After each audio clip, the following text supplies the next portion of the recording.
On May 21st, during the joint press conference of South Korea and the U.S., the termination of Korea-U.S. missile guidelines was announced.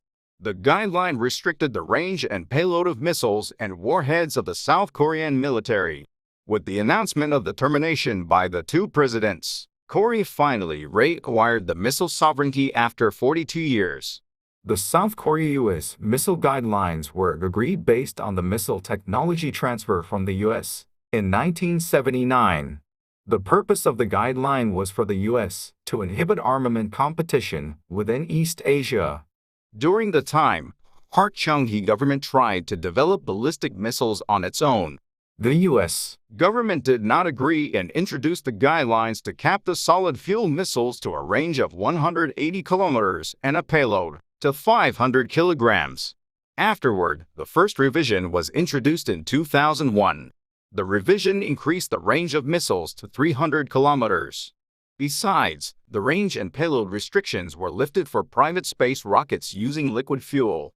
During the second revision in 2012, the maximum range was extended.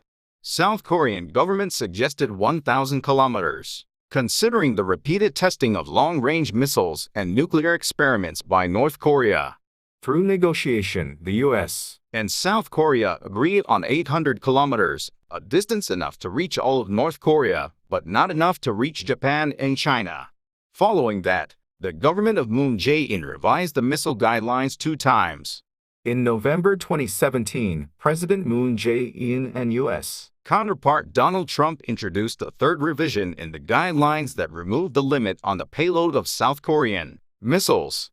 In July 2020, the fourth revision was made to lift restrictions on solid fuels for the South Korean space rocket launch.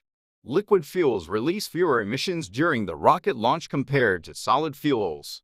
Removing the restriction on the use of solid fuels was necessary for the development of space rockets. The fourth revision restricted the production of military solid fuel rockets only. Thus, the revision opened up the possibility for space industry growth in South Korea.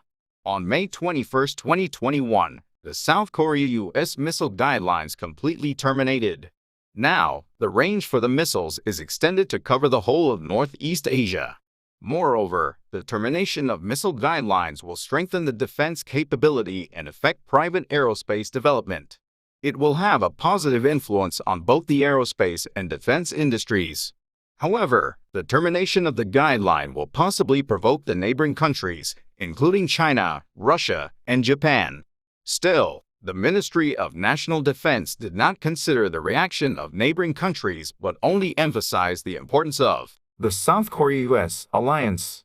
Recently, fierce competition between the two giants is taking place within Northeast Asia. For example, the U.S. introduced the Quad, the informal quadrilateral security dialogue among U.S., India, Japan, and Australia to counter China. Thus, we have to keep our eyes on the competition between U.S. and China and international affairs.